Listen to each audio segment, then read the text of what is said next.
Halo, selamat siang Bu Lina. Gimana kabarnya hari ini? Alhamdulillah Pak Didi.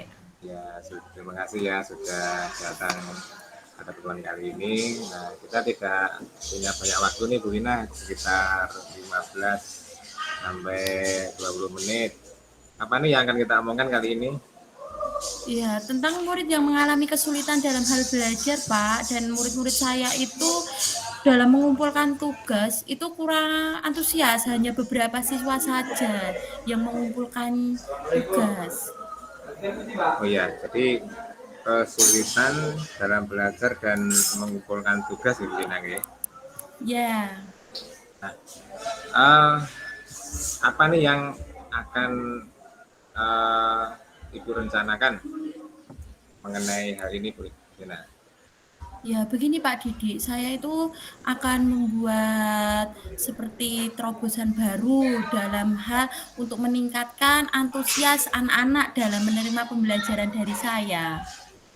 Oke, jadi antusias dari murid gitu Lina ya. Jadi Ya, tujuan percakapan kita adalah untuk mencari solusi guys dari anak yang kesulitan dalam belajar dan mengumpulkan tugas yang masih rendah gitu Lina ya. nggih, Pak. Sebetulnya uh, definisi akhir nih Bu Lina, sebetulnya apa sih yang ingin Bu Lina uh, dapatkan atau harapkan dari murid yang seperti apa sih yang sebetulnya Ibu Lina inginkan itu? Saya itu menginginkan murid-murid saya itu antusias dalam pembelajaran, Pak. Seperti tertarik dengan pelajaran yang saya sampaikan, seperti itu. Jadi bisa membuat mereka menjadi aktif, mereka senang, seperti itu, Pak Didi.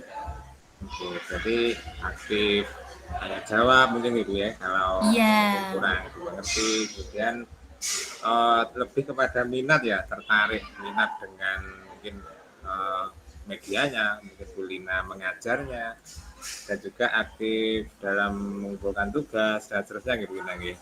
nggih, Pak Didi. Nah, kemudian apa sih Bu ukuran? Jadi Ibu Lina itu tahu kalau Bu Lina itu sudah uh, mendapatkan dari apa yang Ibu Lina inginkan itu ukurannya apa Ibu? Ya, misalnya dengan cara melihat keaktifan siswa, itu kan kita bisa melihat anak-anak itu aktif. Kalau anak-anak aktif, udah pasti anak-anak itu kan tertarik dengan apa yang saya sampaikan. Selain itu pembelajarannya itu asik dan menyenangkan. Mungkin ukurannya bisa itu. Selain itu dalam mengumpulkan tugas, anak-anak itu bisa semuanya mengumpulkan tugas. Jadi tidak hanya anak-anak yang dikatakan pandai saja yang mengumpulkan tugas. Jadi kan istilahnya ada dalam satu kelas lah, semisal ada 20 murid. Nah, terkadang kan kita kalau target mungkin 100 atau kalau di angka 10 nih, semisal ada 10 siswa, 10 murid. Sebetulnya di angka berapa yang Ibu inginkan nanti loh, nanti harapannya dari anak itu apakah berapa Bu yang sebetulnya yang diinginkan? 80 sampai 90 anak-anak itu bisa mengumpulkan tugas dan mengerjakan tugas dengan baik. Baik, jadi Dan di nilainya pun angka 8. mencapai KKM seperti itu. Oke. Jadi yang KKM itu 80 sampai 90 ya Bu Lina ya. Iya. Kalau dari Bu Lina sendiri nih, kalau di skala 1 sampai 10, sebetulnya di mana sih posisi Bu Lina yang sekarang terhadap pembelajaran di kelas ini? Di angka 60, Pak. Jadi anak-anak saya itu yang mengumpulkan tugas itu hanya beberapa, hanya 60% sekitar gitu. Di angka 60 ya posisinya Bu Lina sekarang. Nah, apa sih Bu kekuatan yang Ibu miliki untuk mencapai di angka 80 sampai 90 tadi Bu? Ya, mungkin saya bisa menggunakan tidak hanya menggunakan buku saja, tapi saya bisa lebih kepada menggunakan PowerPoint, video seperti video di YouTube maupun di TikTok seperti itu, Pak. Jadi ada buku. Biasanya kan kalau di siswa SD kan hanya buku Ibu ya biasanya. Kemudian Iya. mau direncanakan ke PowerPoint dan juga ke video gitu. Nah, Iya. untuk peluang nih Bu, peluang yang sekarang nih yang mungkin akan Ibu ambil atau bisa Ibu terapkan sekarang peluangnya. Karena kan semisal dari Ya video, sekitar kemudian dari 80. bulan gitu ya. Oh gitu. Jadi kalau Iya. akses video kemudian PowerPoint tentunya kan ketersediaan dari sarana prasarana di sekolah dan kemungkinan kalau anak bisa mengakses video itu sebetulnya apakah itu ada kendala gitu? Kendala enggak ke depannya? Misalnya saya berikan di sekolahan mungkin tidak ada kendala Pak, nanti kan kita bisa melihat bersama-sama. Jadi kendalanya itu kadang itu dalam hal kalau memang saya memberikan tugas kan biasanya saya gunakan seperti puisi lah, ketika linknya saya bagikan ke grup kelas, itu sebagian dari anak ada yang mengerjakan dan ada yang tidak mengerjakan. Mungkin itu karena faktor dari orang tua yang kurang memperhatikan anaknya, atau seperti apa, biasanya kan yang jadi kendala orang tua nggak punya kuota Bu, seperti itu. Ya, jadi ternyata kalau link itu sudah kita usahakan ya Bu ya, tetapi ternyata kendala dari eh, anak yang tidak mengerjakan, kemudian kalau di orang tua biasanya kuota dan juga akses internet. Nah itu kan salah satu hambatannya nih Bu. Nah kemudian eh, tentunya kan untuk mengantisipasi nih untuk solusi kira-kira apa yang akan Ibu ambil nanti? Iya Pak, untuk solusinya saya mencoba memberikan pengarahan seperti sosialisasi kepada orang tua terkait kegiatan apa yang nantinya akan dilaksanakan dari pihak sekolah. Jadi untuk wali murid nanti biar bisa mendukung program dari sekolahan dengan sebaik-baiknya. Toh sekarang itu juga sudah zamannya semuanya serba teknologi. Tidak mungkinlah orang tua zaman sekarang ibaratnya lah tidak punya HP, tidak punya kuota. Kan itu hanya sebatas alasan saja kepada gurunya, mungkin orang tua malas mendampingi atau bagaimana kan seperti itu, Pak. Baik, jadi sebetulnya itu masalah teknis Ibu ya, tapi terkadang Iya. sebetulnya mungkin karena banyak bermain atau karena orang tua yang terlalu sibuk mungkin Iya, seperti itu. terjadi hal yang gitu ya.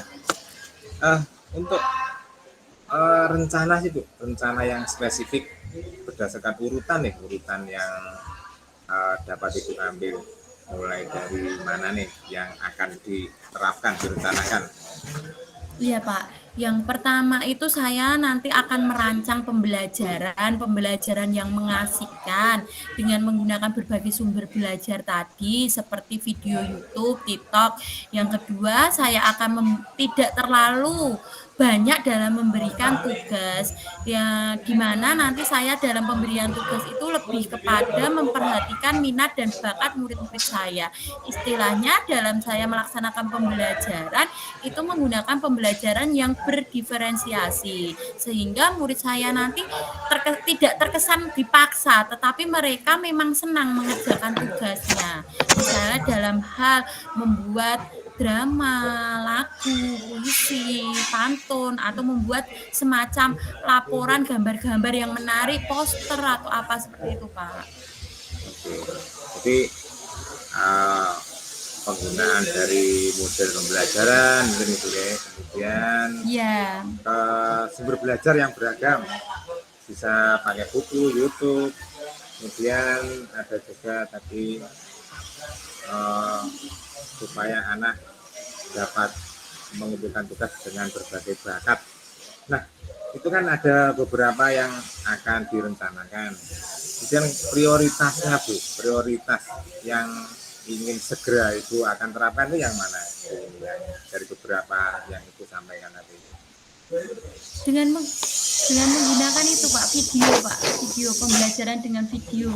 Nanti yang akan segera saya terapkan seperti itu.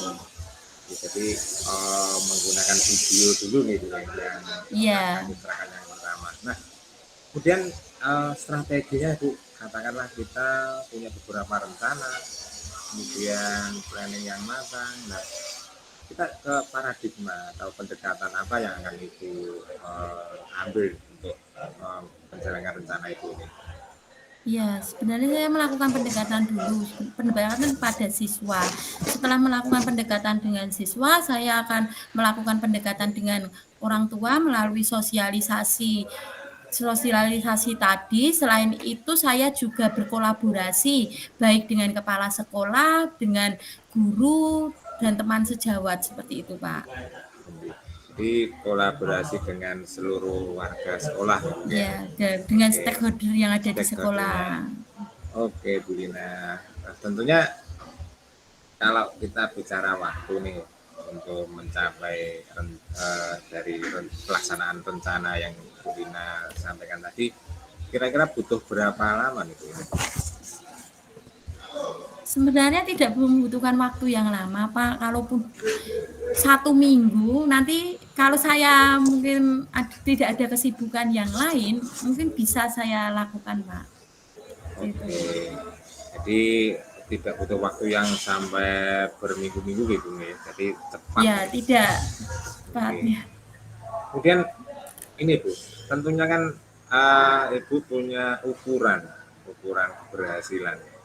Jadi dari rencana-rencana mulai dari perancangan RPP, sumber belajar, pembuatan media, tentunya kan itu akan merasa puas bahwa tadi kan di angka 809. Nah, sebetulnya ukuran keberhasilan yang bagaimana Bu ini? Ya, saya itu menganggap kalau ukuran keberhasilannya itu ketika murid-murid saya itu lebih antusias, selain lebih antusias, murid-murid saya itu lebih senang dengan pembelajaran yang saya sampaikan, seperti itu. Misalnya, mereka mengumpulkan tugas tepat waktu dan mereka tidak merasa tertekan dengan tugas yang saya berikan. Oke. Berarti ketika murid antusias terhadap pembelajaran, mungkin bisa menyimak aktif dan seterusnya itu berarti apa yang direncanakan berhasil ya. Nah, kemudian Iya.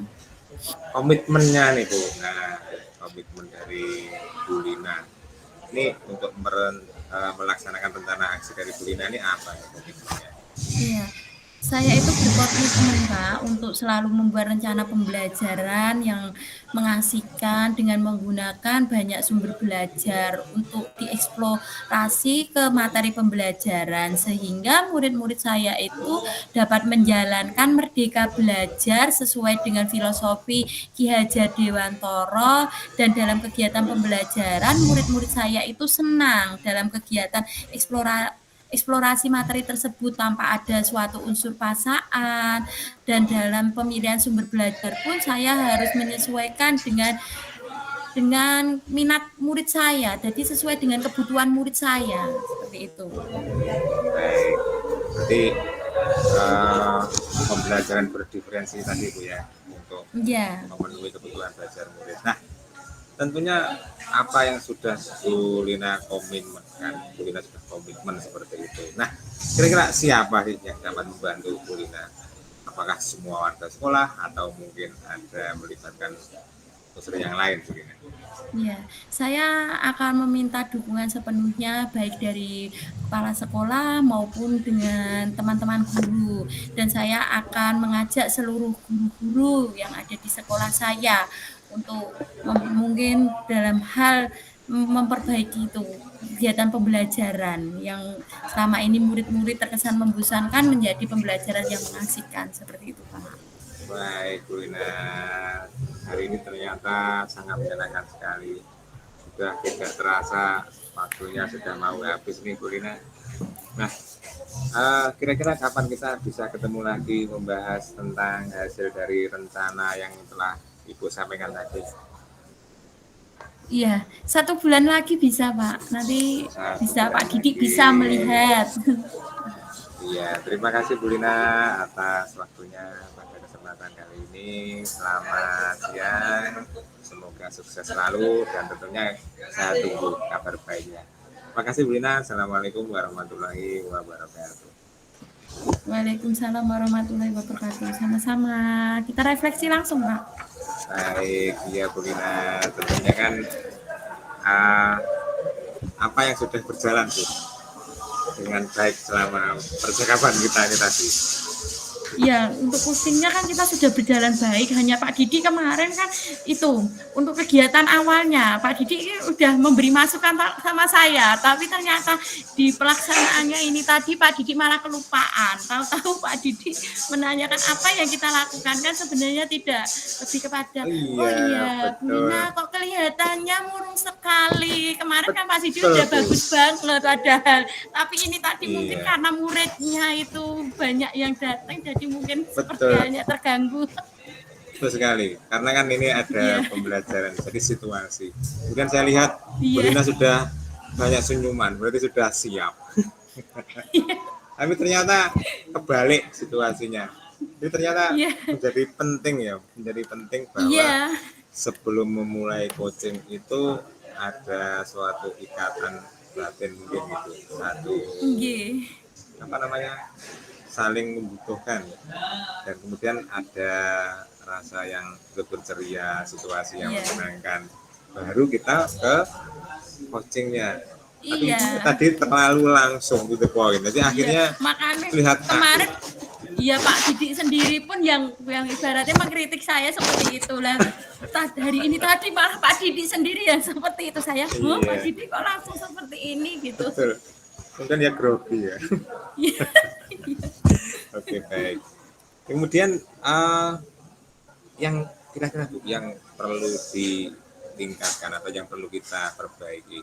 Tentunya kan semisal dari apa yang perlu saya tanyakan gitu, ataukah mungkin dari pertanyaannya apakah tidak terbuka, kemudian kurang bisa dimengerti atau terlalu berbelit-belit atau terlalu to the point, enggak. itu kira-kira apa yang perlu Enggak, diperbaiki Bu? Pak, sudah semua kok untuk dari segi pertanyaan sudah Pak Didi sampaikan semua, sudah Pak Didi tanyakan semua, tidak ada yang kelewat. Dan seperti hanya yang awalan tadi, Pak. Awal, oke, oke, Iya, baik.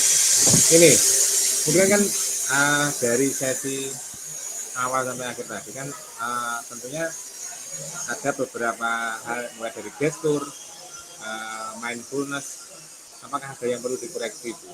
Atau mungkin tatapan pandangan mata dan lain-lainnya ada yang perlu kita perbaiki. saya kira enggak, Pak, ya cuma tadi ada seperti hanya ada Awal ya. kendala murid-murid tadi Pak Didi ya. Oke, baik. Jadi kalau untuk yang perlu ditingkatkan berarti tadi pada langkah awalnya ya, sebelum coaching ya. Iya, Iya, iya. iya, Baik. Berarti kita tuliskan hasil refleksinya. Berarti sebelum melakukan coaching kita melakukan apa itu namanya perbincangan ringan dulu gitu ya. iya, iya seperti itu. Oke, terima kasih Bu.